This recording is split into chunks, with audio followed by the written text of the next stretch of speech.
inside the wonders of my mind. I can feel your energy vibration. Feels like we've been perfectly aligned. Or maybe it's all my imagination.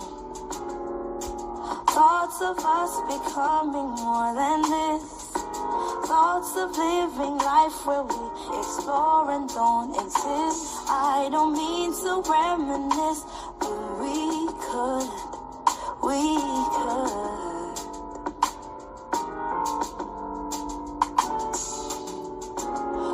could rise above, below, no hesitation.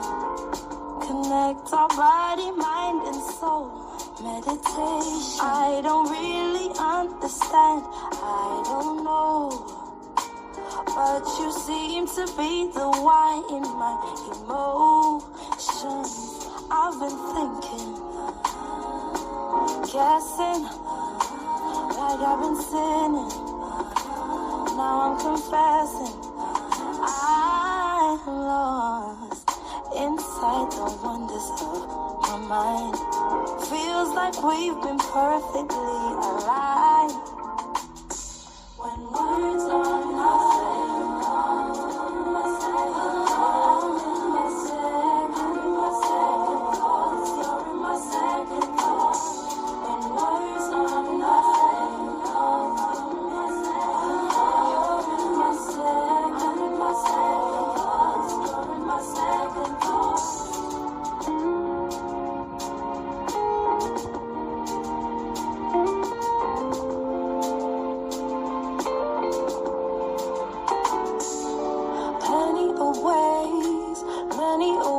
to go. It's like a new day.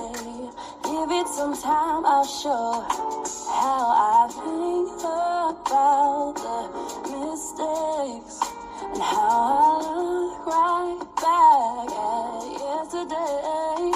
Like I got new eyes, got new frames. I see it clearly now. Second guessing the choices I made. I see it clearly now. I'll let you know how I have grown. 'Cause where there's a will, there must be a way. Disclaimer. Under Section 107 of the Copyright Act of 1976, allowance is made for fair use for purpose such as criticism, comment, news reporting, teaching, scholarship, and research. Fair use is a use permitted by copyright statutes that might otherwise be infringing.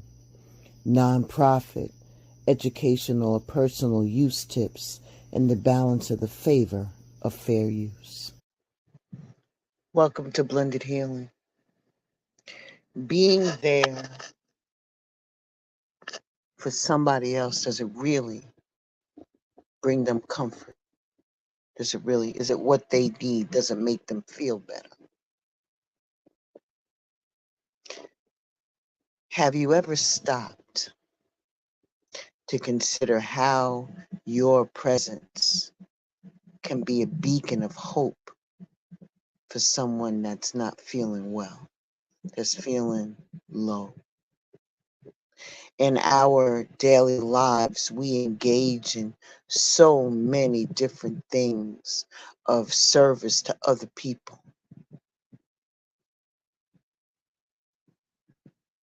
And even though these things could be visually commendable, but what about the silent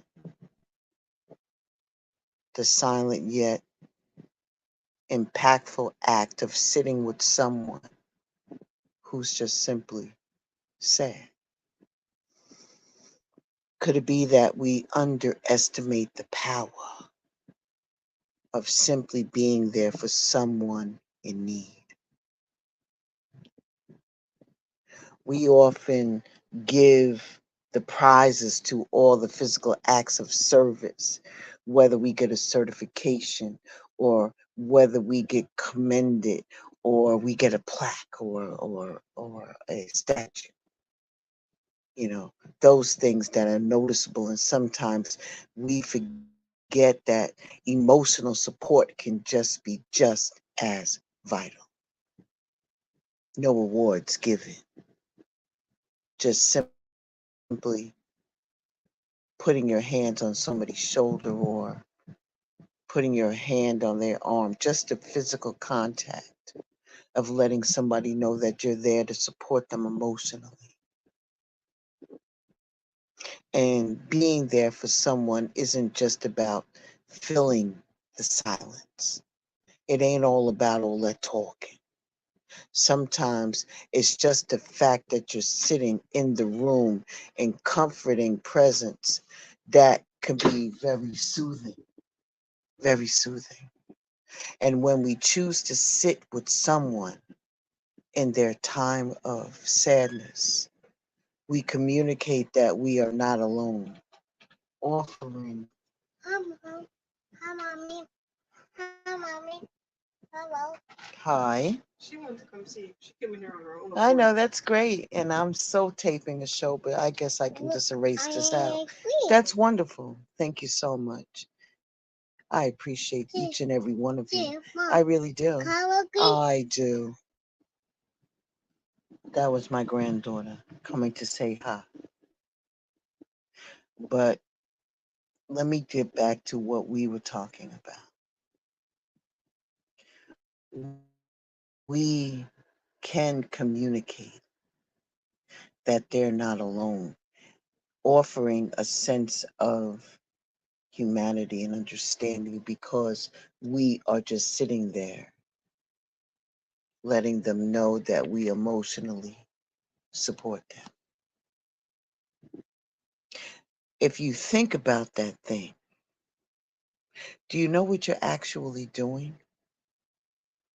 You're doing an emotional energy exchange. Think about it.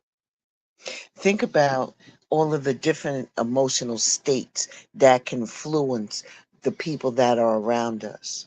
Whether you're leaning towards some type of trying to find something tangible, some type of a viewpoint. But at the end of the day, when you spiritually look at that thing, we're actually doing an energy exchange.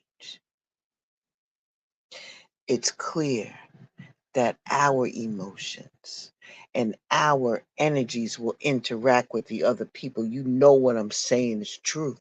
If you come in the room positive and you stay there in a positive disposition, eventually that energy will start seeping out to the other people that's in the room.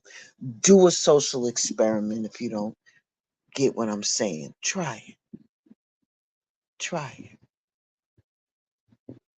And just to give you another analysis, when cold air mixes with warm air, our emotional energies blend with those that are around us. It's the same. When we're feeling cold, it's like, ooh. When we know somebody's not feeling that way, we be like, But when they're warm, we feel a little bit more relaxed. And that's how energies blend around us, for better or for worse. And when we're in a good mood, we can lift the spirit. I want you to get that down. When you are in a good mood, you can lift the spirits of those people that are around you, and vice versa. And if you feel like you down and you want to eat your cubs or eat people up in the streets, when you have that type of energy, that also filters out. You feel me? So what can you do? Does it really help them when you're in the room? Does it really help? Do they need you?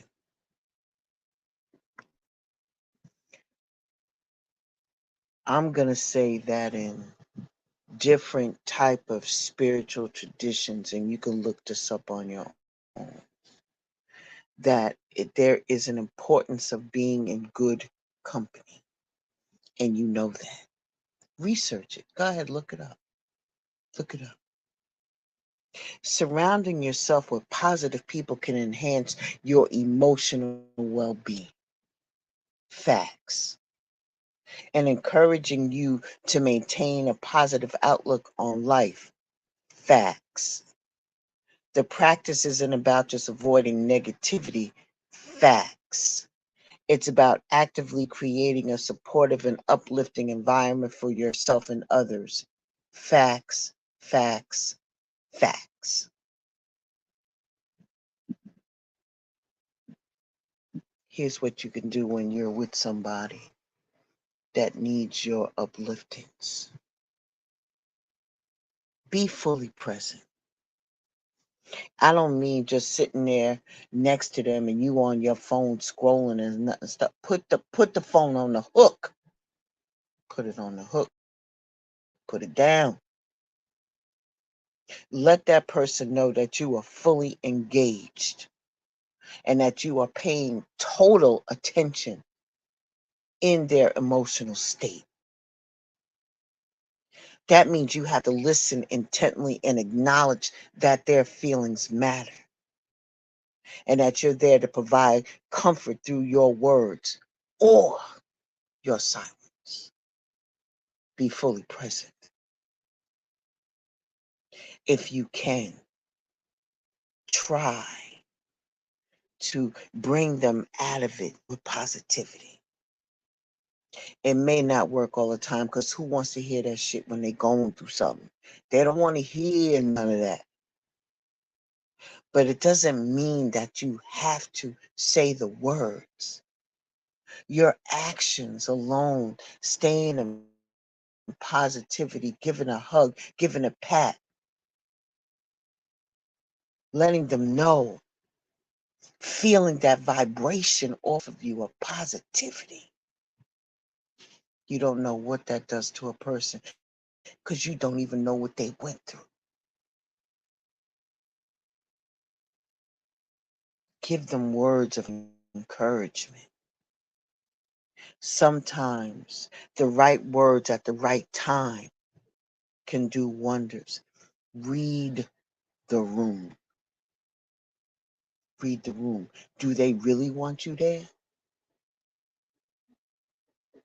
Do they really want you there?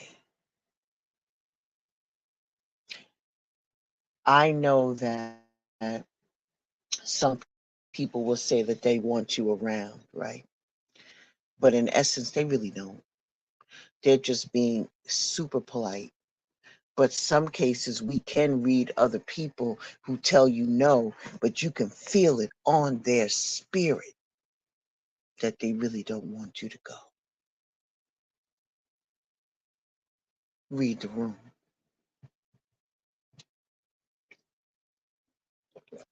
You know if you're adding value to somebody's life or you don't. You feel me? The things that you may have said to them in the past may have served that situation. But either you have grown or the other person has grown or they have got themselves deeper into a hole. And no matter what you say, because you're delivering the same message, no matter what you say, they're still going to be where they at. God bless them. God bless them. Offer some reassurance and say, listen, I know, but it's you who has to make the change. But I'm not here to harp on your head about that. I'm not here to watch you fall down a slippery slope. The only thing you can do, if you choose to, is when they fall, is to extend your hand. That's it and that's all. Take the cape off. Put it at their feet. Turn the bat signal off until the next time you see it up in the sky. You can still be reassuring. You don't have to take it there and just wash your hands completely. But until you replenish yourself with your own positive affirmation, with your own reassurance, then you can go back into the trenches and help lighten their emotional load again. I'm just saying, how much of service do you really want to be? Do they really need you in the room? Do they really? Are you doing a helpful thing or a hurtful thing? May I offer that you help them with some type of practical things to do, taking on small things to do or chores for someone whose hair can be incredibly helpful. You might want to walk into the kitchen and put the apron on and start washing some dishes. You might want to sweep the floor.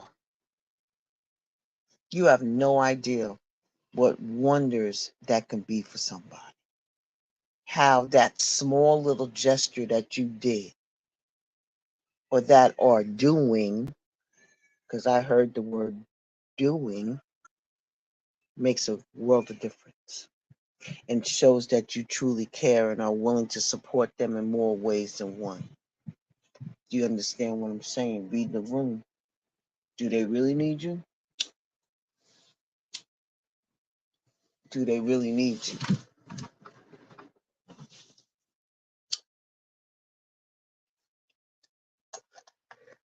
Reflect on the power of your presence. When you interact with other people, especially people who are struggling emotionally, ask yourself, how often do we truly engage in deep, meaningful support?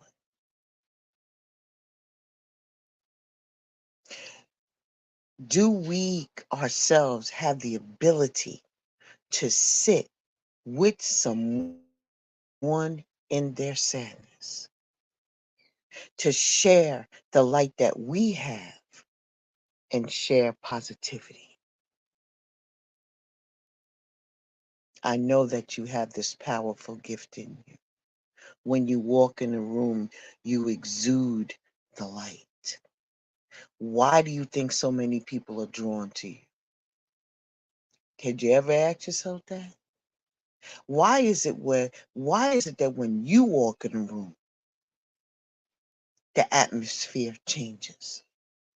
And not for the bad, but for the good. Why do you think that happens? The light of the divine is sparked in you. You have a powerful gift. You are a person that can change the course of a person's day or even in their life. Isn't it worth taking the time to be that source of comfort and joy for someone else who needs it?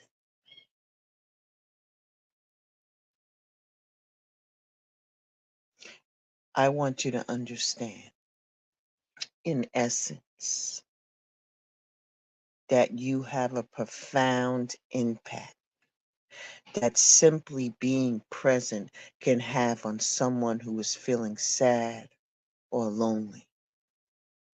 And it emphasizes that while you are doing physical things of service that are valuable and commendable, the emotional support that you give of just simply being there and sharing space with someone can be even more transformative. A name just popped in my head, and I would be remiss if I didn't say it. Dolly. Dolly, you're one of those kind of people that can walk in the room and the room just lights up. And I don't even know if you know that you have that, but you do. And I just wanted to let you know that I know. You are one of those people that just instantly puts people in a good mood when you pop in. Okay? I just wanted to let you know that. I see it. You are such a blessing. Gratitude to you, darling. When you sit down in your daily meditation, if that's what you do daily, I want you to find a comfortable place with your eyes half open, maintaining a relaxed focus. Picture the person that you wish to comfort across from you. Picture them sitting right across from you, and that you wish to comfort them. Your aura is tinged with blue of melancholy. I erased that. Their aura is tinged with blue because you're trying to bring them out of the blueness. And from your heart, envision a radiant golden light symbolizing your warmth and your happiness. With each breath, this light grows and reaches out to them, putting them, holding them in the blue, and then transforming it into a soothing shade of green, signifying peace and renewal. Hold this image in your mind, feeling the exchange of healing energy. I want to thank you for stopping by Blended Healing. I hope that you take what resonates with you and leave the rest. Just something quick, something just for you to think about. Do you really need to be in a room? Do you add some comfort? And if you don't, put it on the hop. You feel me? Just take it on the hop and keep it pushing. But if you do, divine light of God, of whom you are, your presence is needed so badly. I want to encourage you to encourage other people to be the best you that you can be. Thank you again for stopping by. Ashe, deep bow, and I shall see you all very, very soon.